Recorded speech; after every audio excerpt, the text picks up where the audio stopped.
Alrighty, y'all. Ranulf here with another video. And I want to bring this one to you with strength. Alright. We'll let this car pass. Zoop. And we're back. Remind me not to stand up, spirits. I'm not wearing pants right now, and then I'd have to cancel the whole video.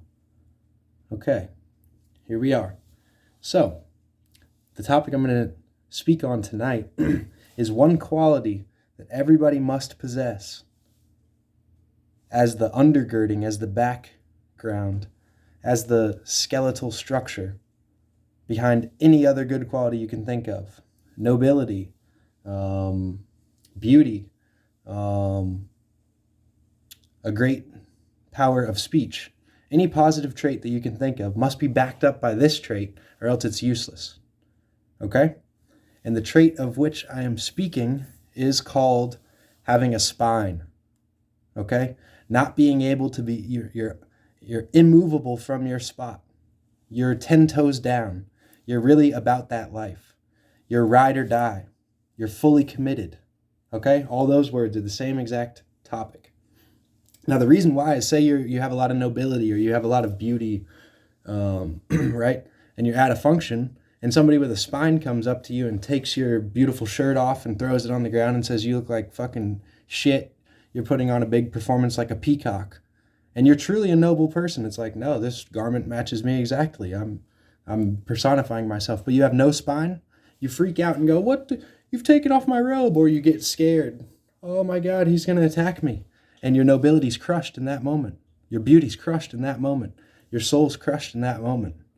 Because you didn't have a spine to stand up for yourself. Now, one example I have of this from my life is that my parents, when I still lived with them, they rescued a small dog, my mom in particular. It was about this big, little 4 to 5 pound, tiny poodle.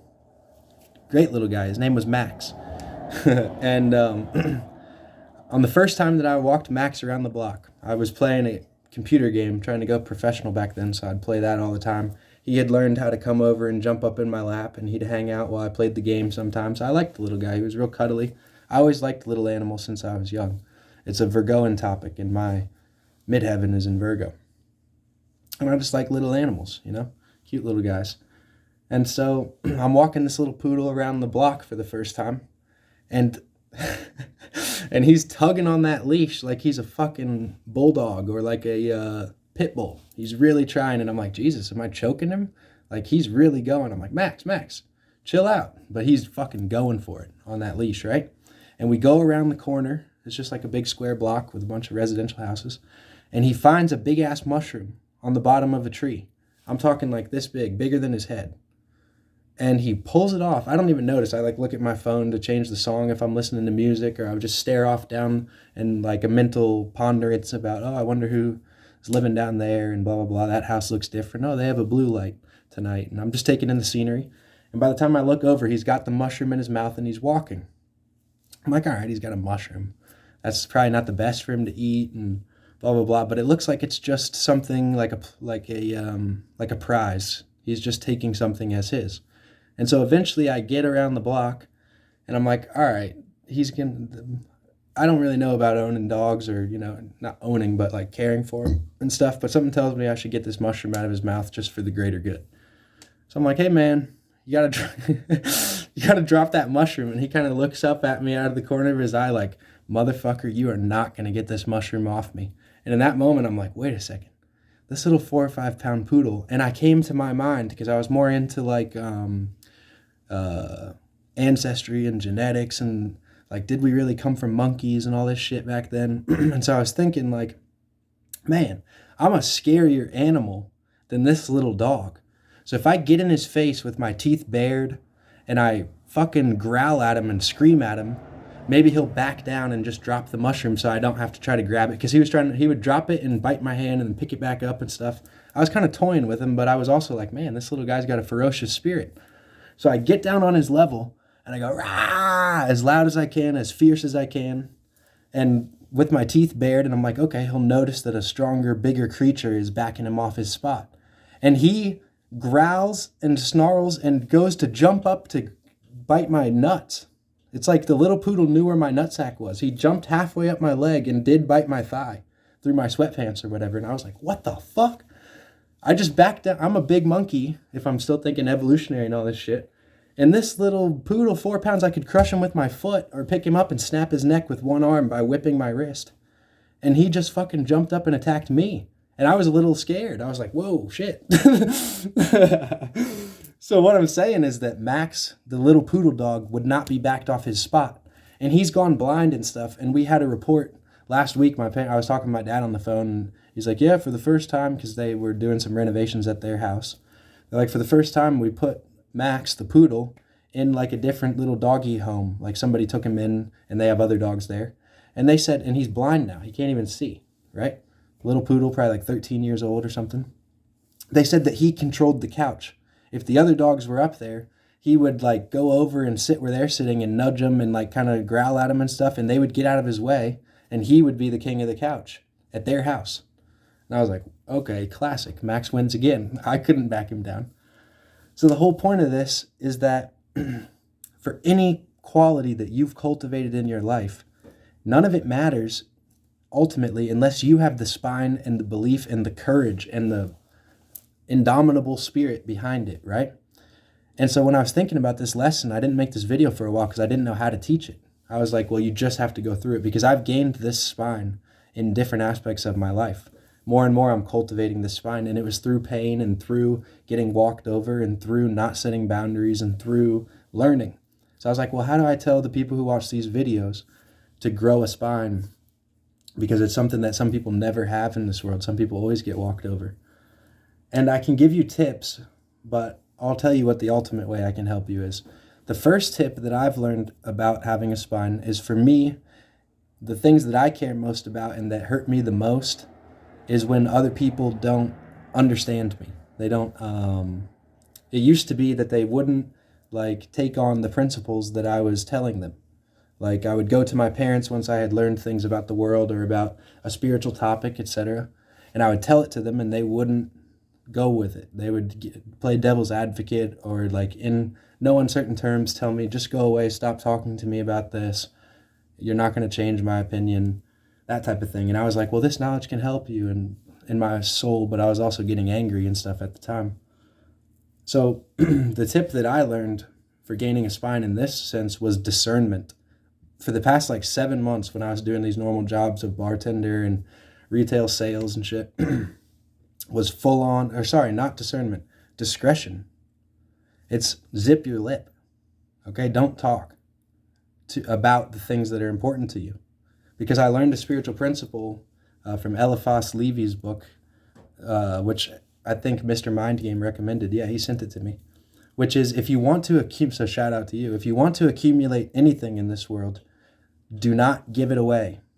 So if I'm getting these spiritual insights, these nuggets of gold, and all of this learning about astrology and about what spirits and souls and star systems and what are the different deities and how are they all living inside of us and who am I, and everything that I was learning, I stopped telling people about it. I stopped needing credit from other people.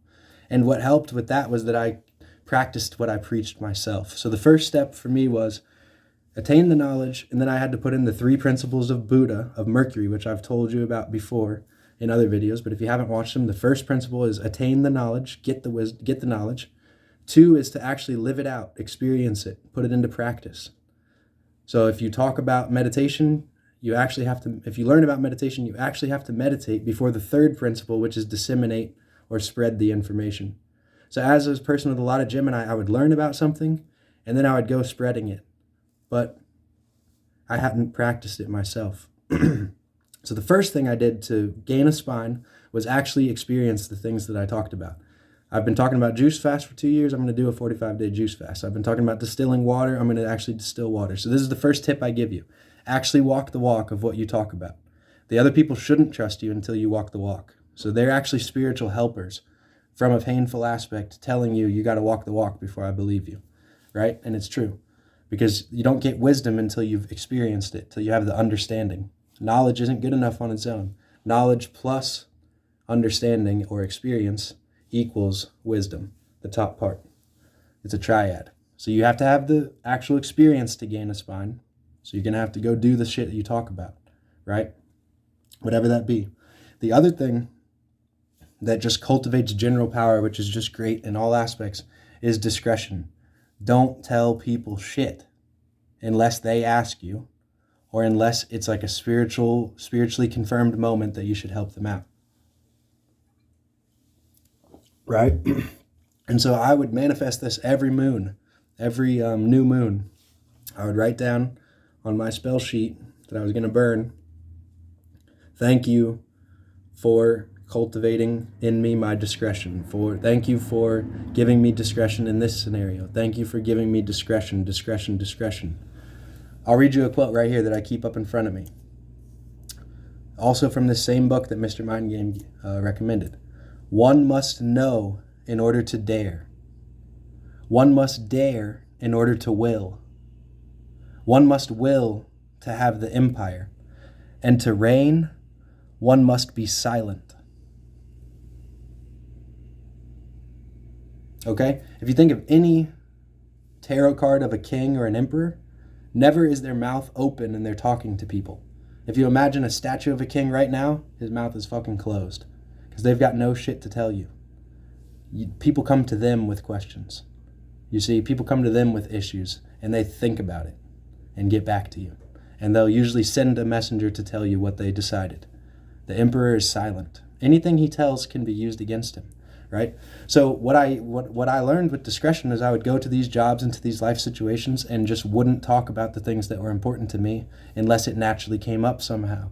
Right? And what that does is that it doesn't sacrifice your spine before you even have the chance to build it. That's the thing about don't give anything away if you want to get more of it. If you want to accumulate a spine, don't put your spine out to be broken by the world. So I just stopped talking about, I already know the juice fast worked. I put it into practice. I gained the spiritual wisdom and the spiritual upgrades from it. I don't even need to tell people I've done a juice fast. If you're significant to me, if you find out more about my life, then it'll just be all the greater that I didn't tell all the other people. It's just special that now you know because you've created a relationship with me. You deserve to know. And it'll have a bigger impact, right? And it's just nobody likes someone who's going around tooting their own horn, talking all the time. It's cheap if you tell someone, I was on a juice fast. First thing you meet them, they're like, that doesn't even compute. I don't even care. Why does that matter? I'm still gauging who you are, you know? So just stay silent, stay silent, stay silent. This is how you cultivate a spine. And then you'll find that when people do come to you and you speak, you won't even be wanting their approval. You'll just know what you said was true. Okay, so discernment can help you a lot in this. And I think this video is about over. I'm about to wrap it up right now. We don't need too much more because I've laid out the principles. Even now when I'm thinking back across the video, I'm looking up, it's been 13 minutes, 7 seconds. I know I didn't put it all together perfectly, but I bet you if I had watched this video 10 years ago, 5 years ago, this would give me exactly what I needed. Okay, so I think this is good. Now, the last thing that I can give you, and I'll give it through an example, is what happens when you become this discrete individual, this person who's not talking about everything they're good at, everything that they care about. What happens is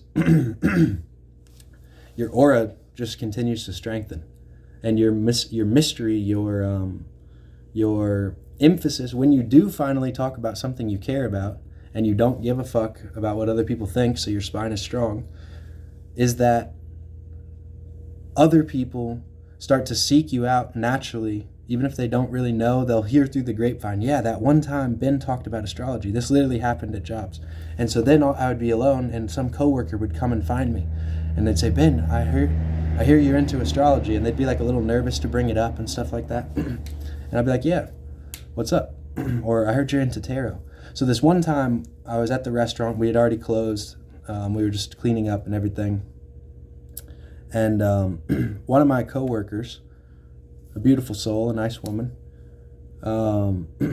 she was talking about how she had just she had been transforming and growing in her own spiritual path of like paganism, whatever was true to her, and that she had gotten a tarot deck and she had become interested in astrology and these different things. So I'm sitting over there at the bar listening like, oh, this is all good. If she asks me anything, I'll tell her what I know about that.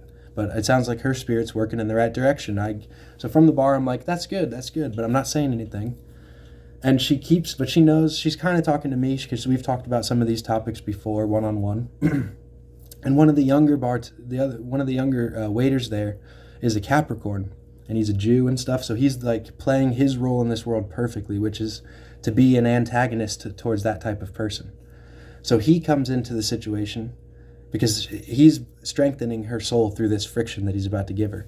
And he says, that's stupid. You shouldn't even think about those things. He just shits on the whole endeavor, right? And I look up from cleaning the bar at her, because what happens right now is that she is me younger. I had been in that same scenario where I put stake into what a Capricorn or what a naysayer told me. So I can see it's breaking her. She starts to get visibly upset, kind of angry, and some tears. They're not actual tears forming, but she would cry if the things escalated more. It matters to her. She's getting shut down on something, and she feels like she's been shut down on this type of topic always. She always felt like religion was oppressive, and now she's creating her new flowering life path through spirituality in her own way, and somebody's crushing her again. And so I become the chance to be a helper now, because I've been like that. I've been crushed before like I was her, because I cared what somebody else thought. I didn't have the spine yet. So now I have the spine, and I'm watching her, and I'm like, okay, she needs a spine. So instead of me turning to that Capricorn and saying, this is why you're wrong, astrology's great, that would be just me trying to prove myself to him. I talked directly to her. He can hear. And I said, Robin, oh, well, you can know her name. Never let somebody talk you off your path. You're going exactly where you need to go. And she lights up in her face and comes over and gives me a hug. Thank you. She didn't need me to tell her how to read tarot cards. She didn't need me to tell her which deity to pray to. She didn't need me to tell her anything. She was going to figure that out. All she needed was the courage to have that spine. She just needed one person to support her on that path. And that's what I can do for you right now. Whatever you're working on right now, I, if nobody else, say it's the right thing. Keep it to yourself. Keep working on it. Keep doing it. Keep following that rabbit hole. Keep getting better. Keep progressing. Keep putting your ideas into practice. Do them. Do it. I challenge you to fucking go do it. If you know something that we don't, put it into practice and then show us later. But don't be hoping that everybody loves you when you show them. They don't give a fuck, okay? Certain people give a fuck, and it matters a lot. But you don't give it away. Keep it to yourself. Do it. Get better, get stronger, perfect it. And then somebody will come ask you about it one day out of the blue, and boom, game on. Or, if nobody ever gives a fuck anymore, you can do what I did and just help another person, because you're like, no, I have the courage, I have a spine. I followed my path, and it made me better. Follow your path, and you can help that one other person. So that's the video, y'all. You must cultivate a spine. If somebody can push you off your spot, you'll feel so weak that you won't even trust that what you've been evolving and learning and adapting, you'll start to even doubt, because you're like, a normal person who didn't even worry about spirituality has a stronger spine than me? Fuck. I must have fucked up. I should have just been cultivating a spine. And then you'll start to think, I should just be an asshole. No. Keep doing what you're doing. Just get so good at it and so calm within yourself that you have the spine forever. And then when somebody does really challenge you, you'll really have the goods to back it up. And you'll really have that spine. I love you guys. I managed to not stand up all video. I'm not going to put pants on after this. I'm going to roll a cigarette, and I'm going to smoke it, and the cold air is going to hit my legs, and I'm going to like it. Love you guys. Have a good night. Bye-bye.